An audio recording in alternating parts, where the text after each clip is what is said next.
Assalamualaikum warahmatullahi wabarakatuh. Kami dari kelompok terakhir mata kuliah pengauditan 1 dengan materi sampling audit dalam pengujian substantif.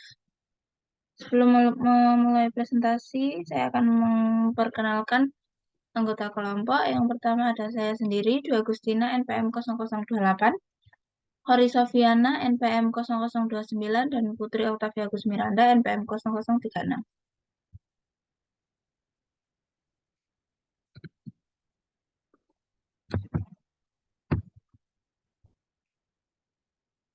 Untuk yang pertama, saya akan menjelaskan mengenai konsep dasar. Yang pertama yaitu sifat dan tujuan. Sampling audit adalah penerapan prosedur audit yang kurang dari 100% pada item-item dalam populasi seperti saldo akun atau kelompok transaksi yang bertujuan untuk mengevaluasi beberapa karakteristik populasi. Rencana sampling untuk pengujian substantif ini dapat direncanakan untuk memperoleh bukti bahwa saldo akun tidak mengandung salah saji yang material, serta membuat estimasi independen mengenai jumlah tertentu. Selanjutnya, ketidakpastian, risiko sampling, dan risiko audit. Risiko sampling yang berkaitan dengan pengujian substantif ada dua. Yang pertama yaitu risiko kesalahan penerimaan. Risiko kesalahan penerimaan yaitu risiko bahwa sampel yang mendukung kesimpulan bahwa saldo akun yang dicatat tidak salah saji secara material, ketika sebenarnya saldo akun tersebut salah saji secara material. Yang kedua, risiko kesalahan penolakan, yaitu risiko bahwa sampel yang mendukung kesimpulan bahwa saldo akun yang dicatat adalah salah saji secara material, ketika sebenarnya saldo akun tersebut tidak salah saji secara material. Risiko kesalahan penerimaan dapat ditentukan secara kuantitatif dengan menganggarkan model risiko audit dan pemecahan untuk TD. Rumusnya yaitu TD sama dengan AR per IR dikali CR kali AR. Selanjutnya yaitu pendekatan sampling statistik. Terdapat dua pendekatan sampling. Yang pertama yaitu sampling PPS atau probability proportional to size. Yang kedua yaitu sampling variabel klasik. Perbedaan utama antara kedua sampling ini adalah bahwa sampling PPS didasarkan pada teori sampling atribut, sedangkan sampling variabel klasik didasarkan pada teori distribusi normal.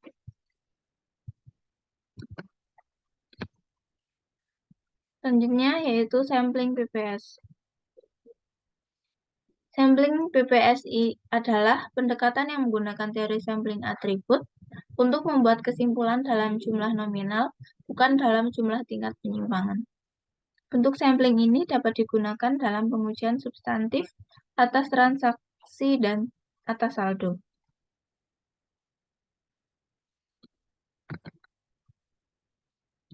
Selanjutnya yaitu rencana sampling pada sampling PPS. Terdapat 6 langkah. Yang pertama yaitu menentukan tujuan rencana sampling. Tujuan rencana sampling pada sampling PPS adalah untuk memperoleh bukti bahwa saldo akun yang dicatat tidak salah saji secara material, asersi laporan keuangan tertentu yang mempengaruhi bukti sampel yang dipakai tergantung pada prosedur audit yang dipakai untuk item sampel tersebut. Yang kedua, yaitu menetapkan populasi dan unit sampling. Populasi terdiri dari kelompok transaksi atau saldo akun yang diuji. Untuk setiap populasi, auditor harus memutuskan apakah seluruh item tersebut akan diikutkan. Yang ketiga, yaitu menentukan ukuran sampel. Populasi terdiri dari kelompok transaksi atau saldo akun yang diuji. Sebagai contoh, 4 populasi adalah masuk akal atau mungkin apabila populasi itu didasarkan pada saldo akun dalam buku besar piutang usaha, yaitu seluruh saldo, saldo debit, saldo kredit, dan saldo nol.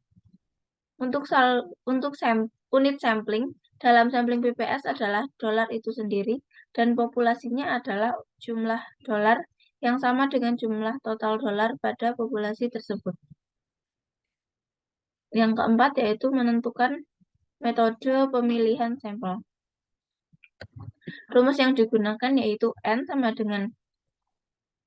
dengan book value dikalikan dengan reliability factor per salah saji yang dapat ditoleransi dikurangi dengan salah saji yang diantisipasi dikali dengan faktor ekspansi.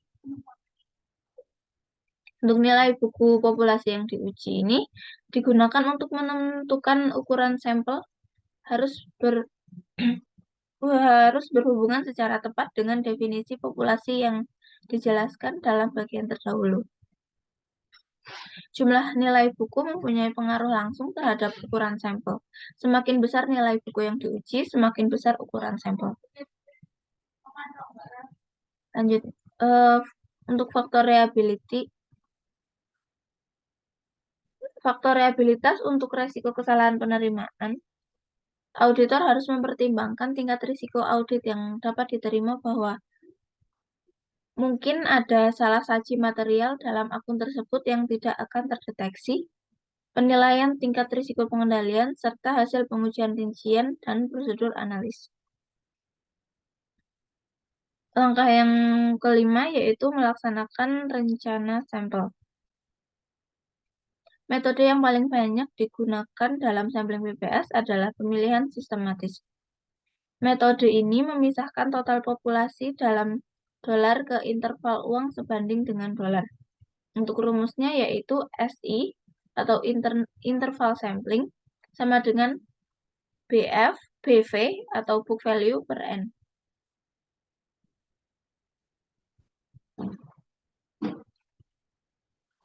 Selanjutnya yaitu melaksanakan rencana sampling. Dalam fase perencanaan, auditor memakai prosedur auditing yang sesuai untuk menentukan nilai audit setiap unit logis yang ada dalam sampel. Ketika terjadi perbedaan, auditor mencatat nilai buku dan nilai auditnya dalam kertas kerja. Informasi ini kemudian digunakan untuk memproyeksikan salah saji total dalam populasi.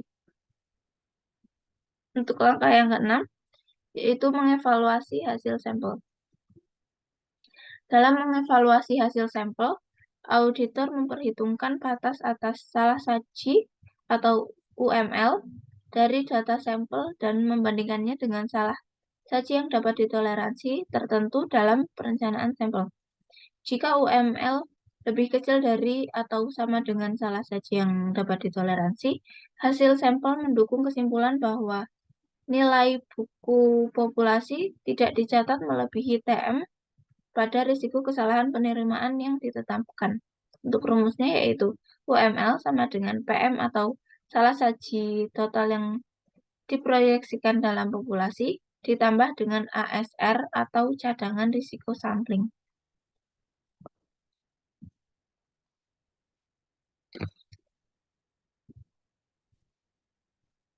Evaluasi ini bergantung pada ada atau tidaknya salah saji yang ditemukan dalam sampel tersebut. Jika ada salah saji, hasil sampel digunakan untuk mengestimasi proyek salah saji dalam populasi. Jika tidak ada salah saji yang ditemukan dalam sampel, faktor PM dalam rumus di atas adalah 0. Dalam kasus tidak ada salah saji, faktor cadangan risiko sampling terdiri dari satu komponen yang disebut ketepatan dasar. Jika terdapat beberapa salah saji. Jika salah saji ditemukan dalam sampel, auditor harus menghitung total populasi dan total salah saji yang diproyeksikan dalam populasi dan cadangan risiko sampling untuk menentukan batas-batas atas salah saji untuk lebih saji tersebut. Untuk rumusnya yaitu persentase kotor kalikan nilai buku dikurangi nilai audit, lalu dikurangi dengan nilai buku proyeksi salah saji, sama dengan presentasi kotor dikalikan interval sampling. Untuk yang selanjutnya akan dipresentasikan oleh teman saya.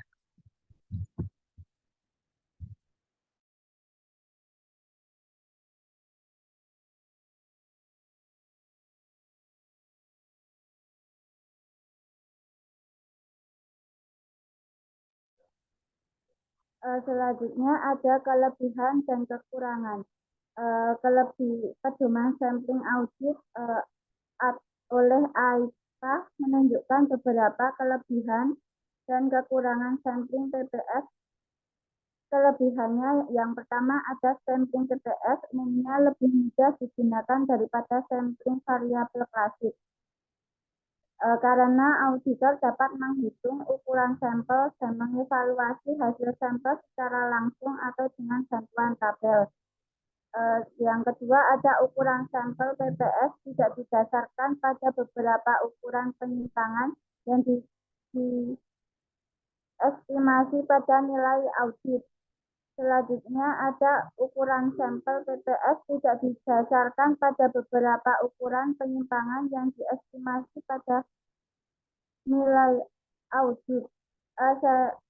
Selanjutnya ada sampling TPS secara otomatis menghasilkan sampel yang sudah distratifikasi karena item-itemnya dipilih dalam proporsi pada nilai dolarnya. Selanjutnya ada pemilihan sampel sistematis secara otomatis menunjukkan beberapa item yang secara individual signifikan jika nilai-nilainya melebihi sisa batas atau cut-off atas moneter. Selanjutnya ada jika auditor memperkirakan tidak ada salah saji, sampling P75 biasanya akan menghasilkan ukuran sampel yang lebih kecil daripada hasil dari sampling variabel klasik. Selanjutnya ada sampel TPS lebih mudah dirancang dan pemilihan sampel dapat dimulai sebelum tersedia populasi yang lengkap. Sebaliknya kalau ada kelebihan pasti ada kekurangan. Yang pertama ada sampling TPS mengandung asumsi bahwa nilai audit unit sampling harus tidak kurang dari 0 atau lebih besar dari nilai buku. Selanjutnya ada jika kekurangsajian ditunjukkan dalam sampel tersebut, evaluitas atas sampel tersebut memerlukan pertimbangan khusus. Selanjutnya ada pemilihan saldo nol dengan tanda yang berbeda, seperti saldo kredit memerlukan pertimbangan khusus. Selanjutnya ada sejalan dengan meningkatnya jumlah saji yang diperkirakan ukuran sampel yang sesuai jika meningkat. Dengan demikian dapat terjadi ukuran sampel yang lebih besar daripada sampling variabel klasikal.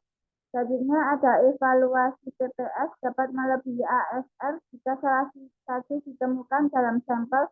Sebagai akibatnya, auditor mungkin lebih menyukai untuk menolak nilai buku yang dapat diterima untuk populasi tersebut. Next.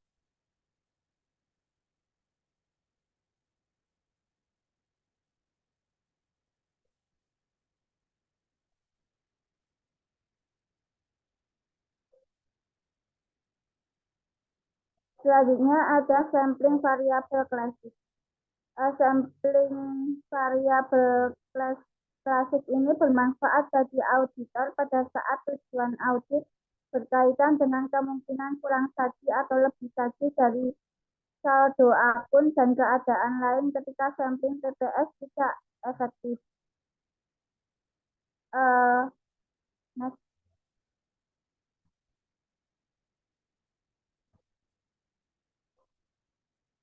Di sini ada jenis titik sampling. Yang pertama ada teknik rata-rata per unit atau MTU. Yang kedua diferensial. Yang ketiga rasio. Pada saat seluruh kendala dapat diatasi dengan metode di atas, auditor biasanya akan lebih menyukai estimasi diferensial atau saldo karena metode ini umumnya memerlukan ukuran sampel yang lebih dari metode MPU.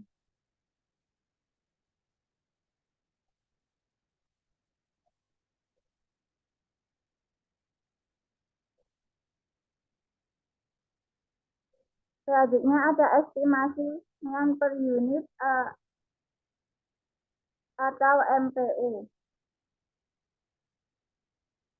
Sampling estimasi MPU ini mencakup penentuan nilai audit untuk setiap item dalam sampel.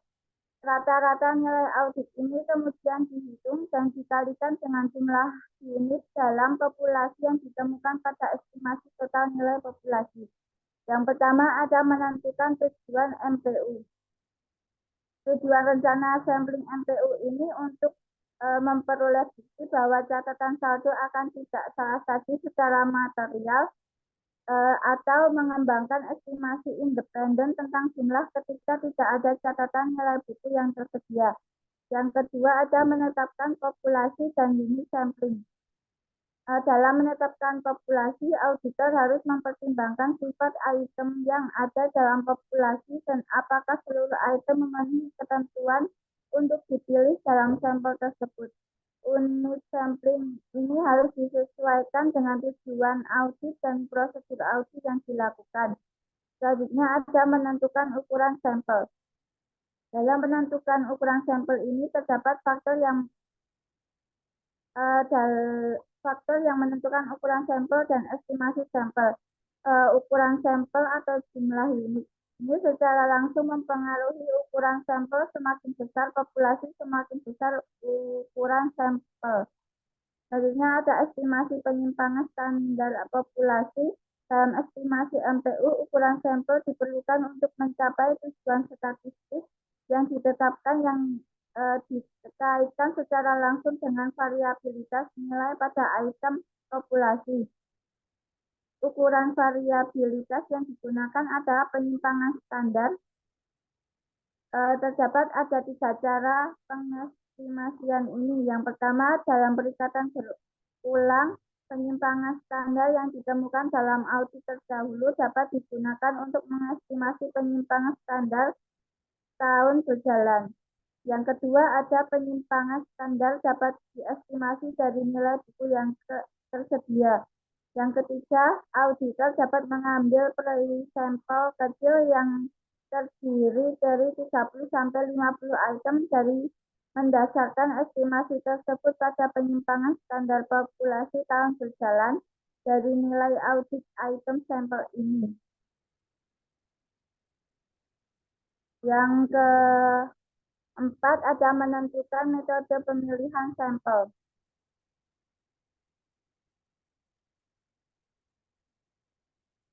Metode pemilihan dengan nomor acak yang sederhana lainnya atau metode pemilihan sistematis dapat digunakan dalam pemilihan sampel pada teknik MPU. Selanjutnya ada melaksanakan rencana sampel. Fase pelaksanaan pada rencana sampling estimasi MPU meliputi beberapa tahap. Yang pertama ada melakukan prosedur audit yang tepat untuk menentukan nilai audit setiap item sampel. Yang kedua ada menghitung statistik berikut berdasarkan data sampel. Yang pertama rata-rata nilai audit sampel atau dengan lambang F. Selanjutnya ada penyimpangan standar pada nilai audit dengan sampel S. Statistik rata-rata dan penyimpangan standar untuk sampel tersebut dapat dihitung secara manual atau dengan komputer. Selanjutnya ada evaluasi hasil sampel. Di evaluasi hasil sampel ini terdapat perhitungan kuantitatif. Dalam melakukan evaluasi rencana sampling MPU, auditor dapat menghitung yang pertama estimasi nilai total populasi, yang kedua cadangan resiko sampling yang dicapai atau sering disebut dengan ketetapan yang dicapai, yang ketiga ada kisaran untuk estimasi total nilai populasi yang sering disebut sebagai internal ketepatan. Selanjutnya juga ada perhitungan kualitatif. Sebelum menarik kesimpulan secara menyeluruh, auditor harus mempertimbangkan aspek kualitatif hasil sampel pada sampling MPU dengan pertimbangan ini sama dengan sampling PPS. Selanjutnya, menarik kesimpulan secara menyeluruh. Pada saat auditor menilai secara kuantitatif atau kualitatif pada hasil sampel yang mendukung kesimpulan bahwa populasi salah satu secara material, pertimbangan profesional harus digunakan dalam memutuskan tindakan tertentu yang tepat. Selanjutnya ada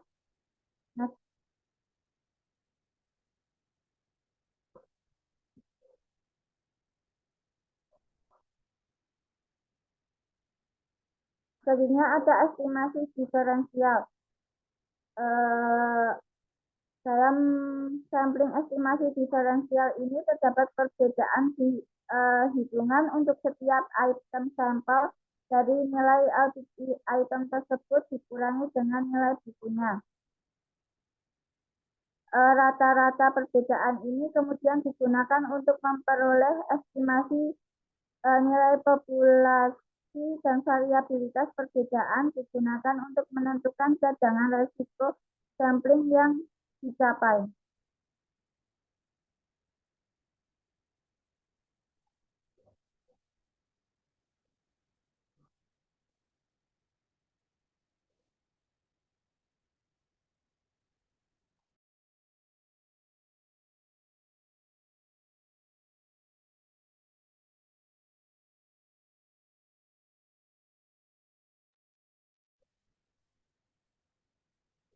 Dalam estimasi diferensial ini terdapat 3 kondisi yang diperlukan dalam penggunaan teknik ini. Yang pertama, ada nilai buku setiap item populasi harus diketahui.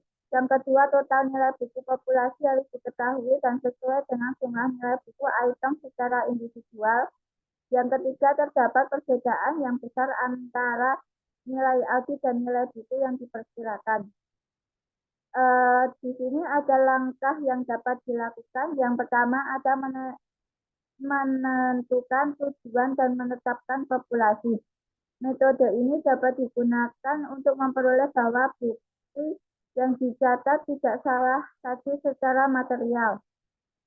Dalam menentukan tujuan dan menetapkan populasi ini terdapat terlebih dahulu menentukan ukuran sampel. Faktor yang sama diperlukan dalam menentukan ukuran sampel untuk sampel estimasi MPU dan estimasi diferensiasi. Dengan satu pengecualian dalam estimasi diferensiasi digunakan estimasi penyimpangan standar dan perbedaan antara nilai audit dan nilai buku. Bukan estimasi penyimpangan standar nilai audit itu sendiri.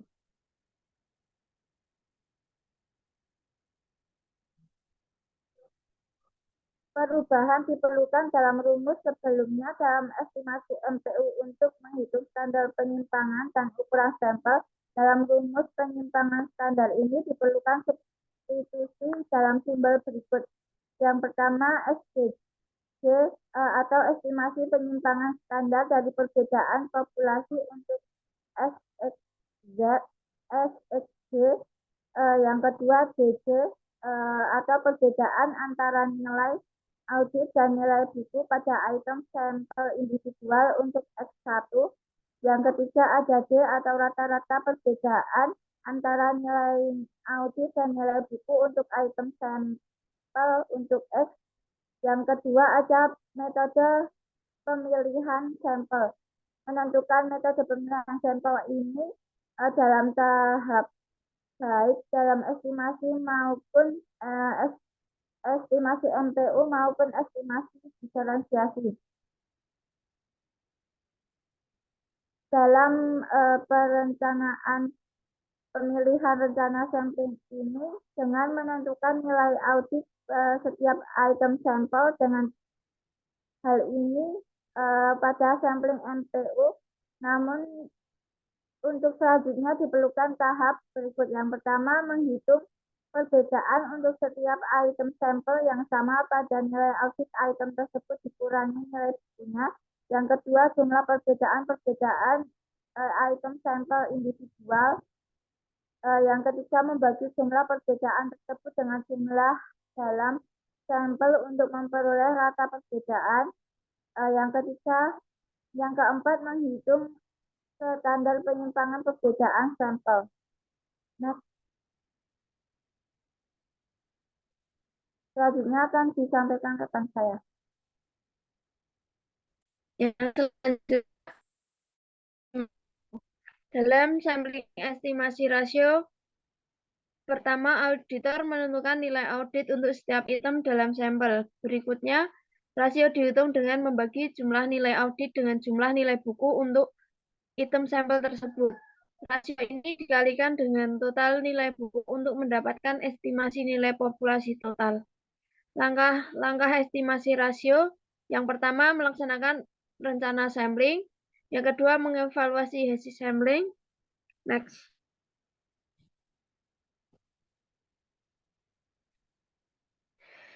Kelebihan dan kekurangan. Yang pertama ada kelebihan. Kelebihan pertama yaitu sampel-sampelnya lebih mudah untuk diperluas daripada sampel PPS jika diperlukan. Yang kedua, saldo nol dan saldo yang bertanda berbeda ada kemungkinan salah saji tidak memerlukan timbangan perencanaan khusus. Yang ketiga, jika ada perbedaan yang besar antara nilai audit dan nilai buku, tujuan auditor dapat dibandingkan sampling BPS. Lalu yang pertama, sampling variabel dengan sampling BPS. Umumnya auditor melakukan counter untuk sampel yang efisien dan mengevaluasi hasil sampel. Yang kedua, untuk menentukan ukuran sampel, auditor harus mempunyai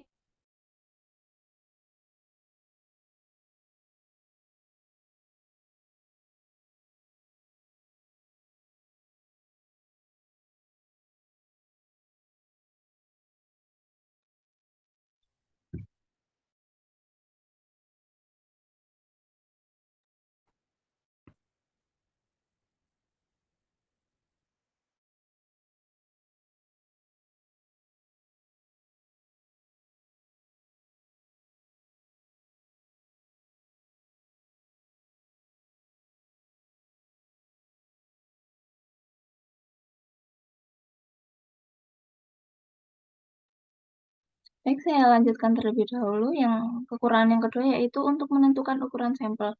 Auditor harus mempunyai estimasi penyimpangan standar karakteristik yang dikehendaki dalam populasi.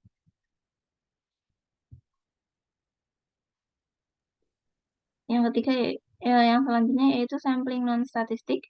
Auditor dapat memilih untuk menggunakan sampling non-statistik atau non-statistical sampling dalam aplikasi pengujian substantif.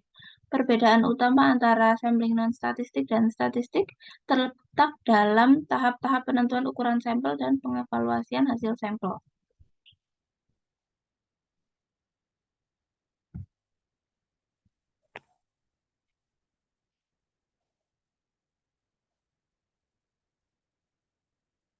yang selanjutnya ada langkah-langkah. Yang pertama, menentukan ukuran sampel. Yang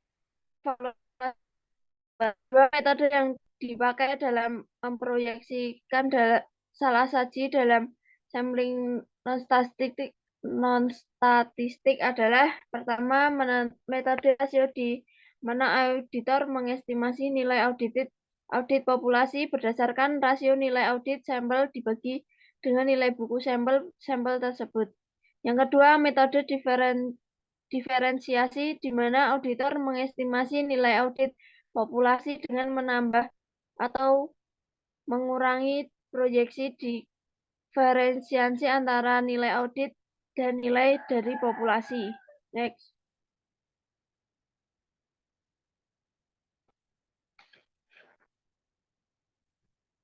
Terima kasih presentasi dari kami. Apabila ada kesalahan mohon dimaafkan. Wassalamualaikum warahmatullahi wabarakatuh.